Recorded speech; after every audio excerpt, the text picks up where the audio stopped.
Hi everyone, welcome back to the garden, to a video which I didn't expect or indeed want to make. Yes, in my last video, which I actually filmed early this morning, I unwrapped these Gunnera here. Looking forward to another year. You know, we finally got over winter, plants are starting to grow now. We can suddenly go from looking at plants just surviving to looking at them thriving. You might have also seen my recent videos, a couple of holes in the garden, some new planting potential. You know, anytime you move a plant, juggle things around, the chance to plant something new, some structure and exciting plant in your garden is something to treasure. But unfortunately, there's a plant which I thought had made it through winter I didn't even worry about, which I found out hasn't. And an unexpected planting opportunity that I never planned for. Let me show you. Yes, in my last video, you heard me mention that we've had all the weather the past week, but today's plant loss isn't down to cold weather and frost. It's down to the wind. Yes, as I came out ready to film my Gunnera video, excited to open up these majestic monsters for another year of growth, reveal the Musabajiu, things are looking ahead. You know, we're now nearly in April, it's spring. Plants are growing. We can look forward to the plants that we want to see in the garden, add to the garden, rather than which ones we might lose. But up here, between all this eager spring growth and the reliable evergreen plants, you will see a fallen tree. Yeah, unfortunately, I'll take you around here and show you.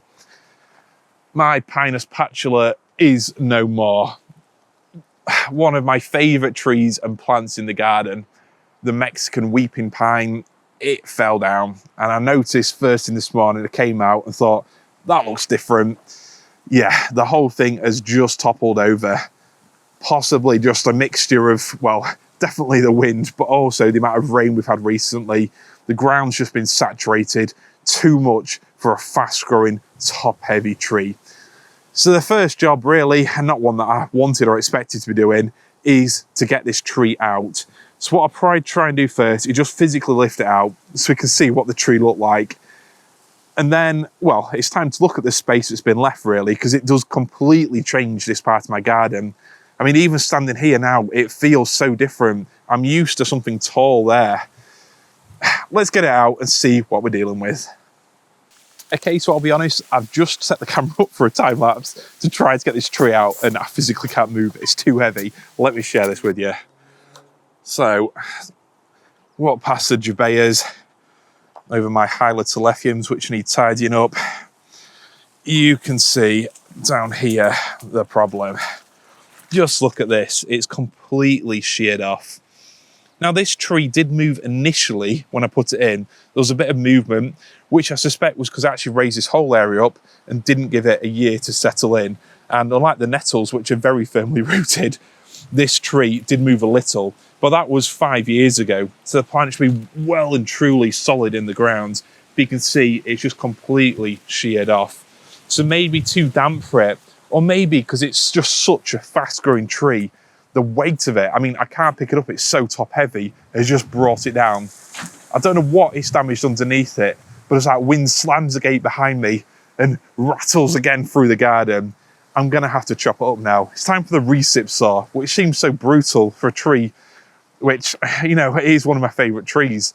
This one I bought as a small plant from Pan Global back in 2019, 2020. Grew it on in a pot for a year or so and then planted it out, where it's grown from being 1.5 feet, about 50 centimeters tall, to this majestic, beautiful plant. I love the long needles on it.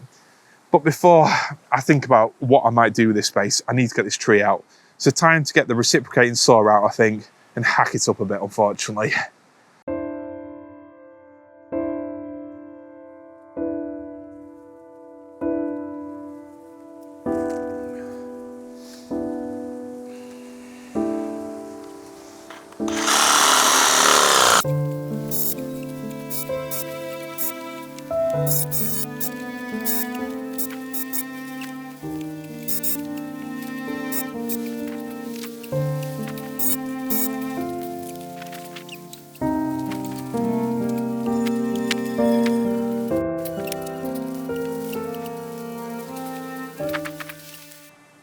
So then, let's take you off here and let's see the damage. Look at all this growth. It's such a beautiful tree, or it was. It's just the weight, I think, of all this foliage that's pulled it down. I mean, don't get me wrong, it does smell absolutely beautiful, like the finest disinfectant, but you know, that's little comfort at this point. But as I pushed through into a border, which did admittedly need some tidying up, you can see this isn't really a ground problem as such. It's not just lifted up the full root ball. It's not pulled the earth away. It's just very neatly snapped off. Not so neatly though, is how it's crashed into a lot of my other plants. Now the Formium, I'm really not worried about that. No problem there whatsoever. The Jubaea, a big branch went against that, but the spear itself looks green, looks healthy, so no issues there. Where it has hit though, is this Trachycarpus quite hard. I've got a trio of these small Trachycarpus here, and it was literally resting right against it, which is obviously not ideal. Push a lot of the leaves back, and the whole trunk looks like it's growing that way, but growing rather than actually being bent. Because if I move it, it's not, I don't actually think it's pushed it. I think it is just literally growing away from it, possibly to get some light. So it does appear as some silver lining that I pretty much got away without major damage. So yeah, that palm, that'll sort itself out. Even if it has bent the trunk a little bit, I'm sure it'll come good. And you won't really notice anyway. It's at the back of the border. Formium, like I said, that'll, well, I'm not worried about that at all. That'll soon grow out. The Jubaea, that is the main plant in this part of the border, and it is looking good. I mean, to be fair, it's looking amazing, really, in this late March, spring sunlight. Fantastic. So I'm very pleased about that. But it does leave a gaping hole in this border here, doesn't it? A big space. But anyway, let me take you and show you the tree, well, what's left of the tree anyway. Just moved it around here. It's basically like walking a sail round. There's absolutely no way that I would be able to pick up the whole tree by itself. Daft for even trying it. You can see the wind, it's even pushed my Lushuiensis, that blue bamboo right in the distance there. It's pushed it over again, even though I weighed it down with a lot of heavy bags of mushroom compost. But yeah, look here. This is what's left of the Pinus patula. I mean, it does actually show you, I suppose, again, looking for some kind of silver lining, how fast these trees grow. When I bought this, it was a 10-litre pot from Pan Global. Like I said, that was 2019, 2020. Kept in a pot for a year, moved up to a 30-litre, where it grew nicely. And then planted out here, it's had 5.5 years in the ground. And look how tall this is. What a beautiful tree it was. Absolutely lovely needles to it. Quite hardy as well. Only gets a tiniest bit of browning with the cold. Such a shame it's gone, isn't it? At a time when I'm looking at planting more trees to continue this garden project here, looking at what I can get into the ground, new life, new memories, I hadn't expected this tree, which is just at the start of its life, to come down. But that's life, isn't it? That's gardening, that's nature, and that's trees. So it's time to chop this up, I suppose. And again, on the plus side, I'll have some more wood for my dead hedge, won't I?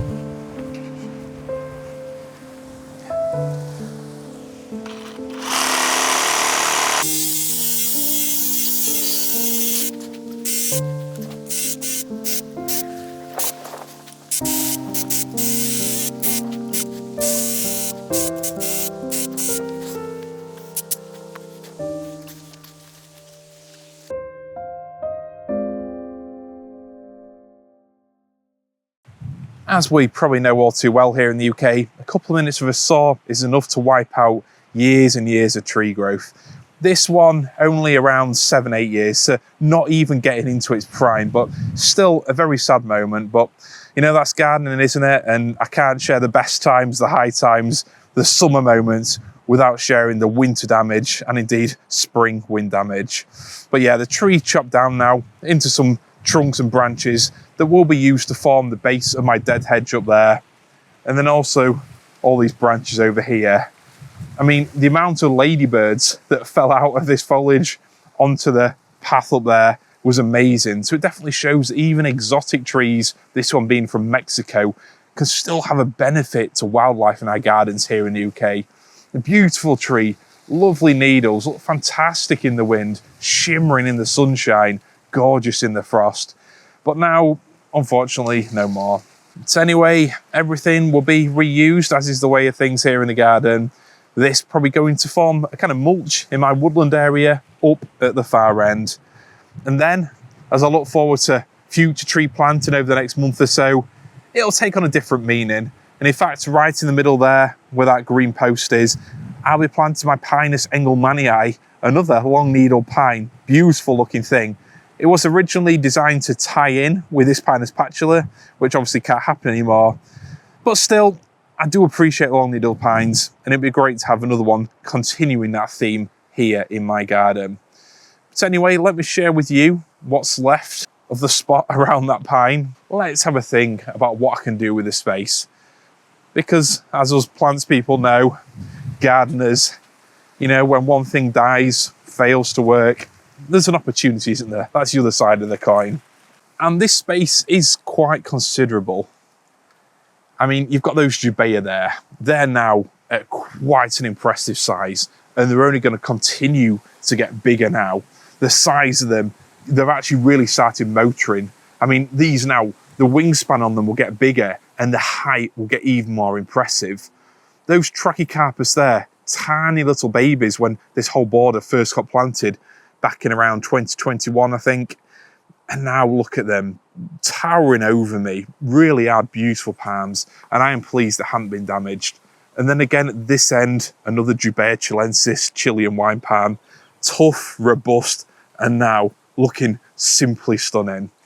But one of my purposes of having that Pinus patula, or should I say something that's developed into a purpose, was so that when you sit over here, where I will have some seats, you just don't see as much of that post there. And it also gives a bit of height, a bit of structure to this border. So whilst I'm definitely not in a rush to plant anything where it's come from, I suppose the question is, do I need to now? With these palms sizing up, those Trachycarpus going to nicely screen the telegraph pole up there, do I need to plant anything tall there? Particularly with having the new garden up there, so many trees going in, maybe enjoying a bit of open air, blue sky, really might add to that Mediterranean vibe that I was going for at this part of the garden. You see, the Jubaeas will grow upwards, but they're going to grow slowly. Those Trachycarpus, they're motoring away, they're going to grow up there. So maybe having a bit more open space there might just frame those palms nicely.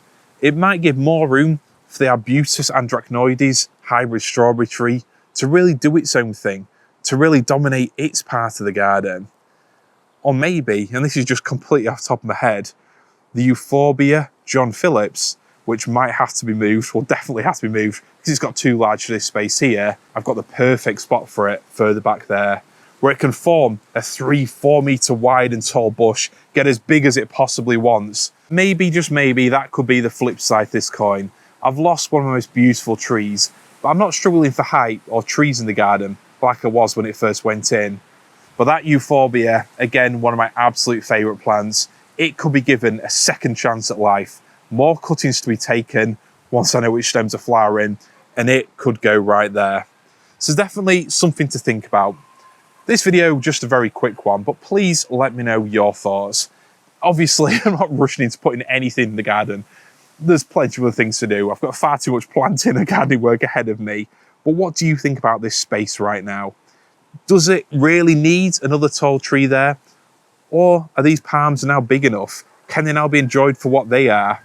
And would you prioritise giving a cutting of this Euphorbia the chance it deserves further back in that border there?